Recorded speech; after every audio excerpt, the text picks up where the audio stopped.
I stay following these birth rate trends. Fortune just put out an article. A decades long broken economy screwed over millennials, and their decision to delay having kids is fueling America's historically low birth rate. To that, I say, duh. But, anyways, let's get into the article. Birth rates are falling in the US after the highs of the baby boom in the mid 19th century. The Great Recession from 2007 to 2009, birth rates declined sharply and they've kept falling. Why? Is this decline because, as some suggest, young people aren't interested in having children or that people are just too poor to have kids? Let's get into it.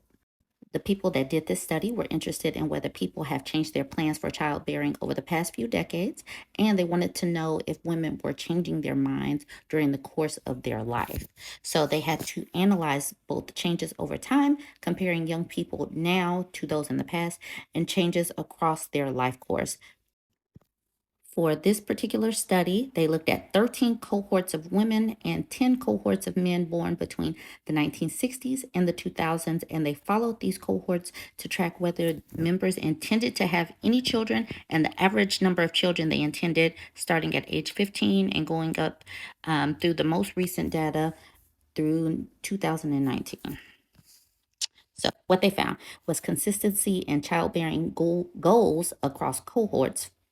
So it looks like people on average wanted the same amount of kids starting at their teens, but slightly more young people plan to have no children. So this was a life plan early on.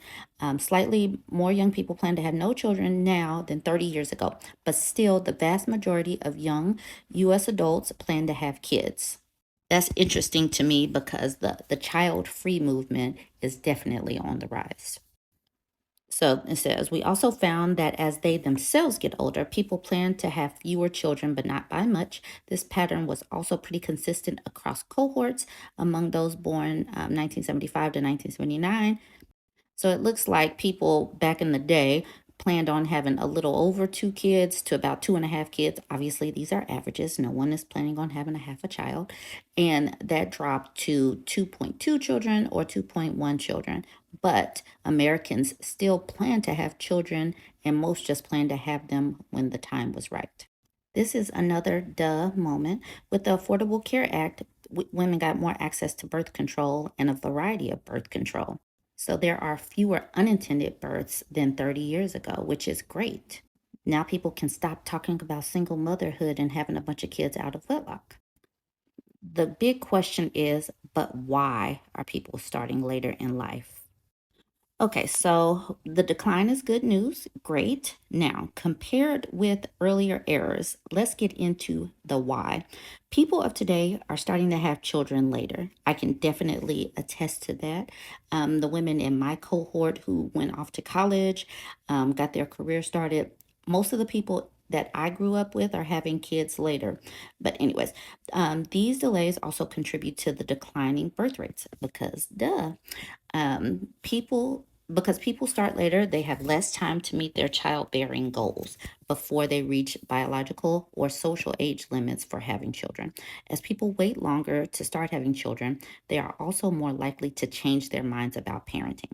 Yes, I can definitely attest to this. So, but why are people getting started having kids later? Because we are poor.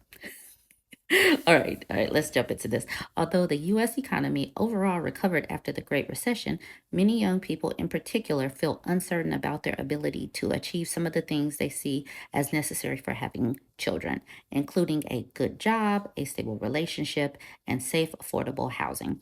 At the same time, cost of raising children from childcare and housing to college education are rising, and parents feel more pressure to live up to high intensive parenting status standards and prepare their children for an uncertain world. I can say for myself personally that the housing market bubble bursting impacted my decision on how to have children or how I was going to go about this. And I am sure that the people that were coming of age during the early 2000s are probably thinking the exact same thing. We are not going to be able to have that American dream. It's just not possible because we have to work. We need money. And is either going to be, are you going to go to work or are you going to raise your kids? Are you going to have kids and think that you're going to feed yourself and feed the kids? The cost of daycare is literally the cost of your rent or mortgage. So people my age in my age demographic, we do go to college because we need to improve our prospects of making money and getting a career. But at the same time, you go to college and you can't afford it, you have to take out student loans and then you have to pay back the student loans. So, how are you going to pay back student loans, pay for daycare, pay to feed yourself, and pay medical bills? It is a conundrum wrapped in a riddle, wrapped in a question mark. But you guys get into the comments. Are you having the same amount of kids you thought you were going to have? Are you having less? Are you aiming to be child free? Let's have this discussion.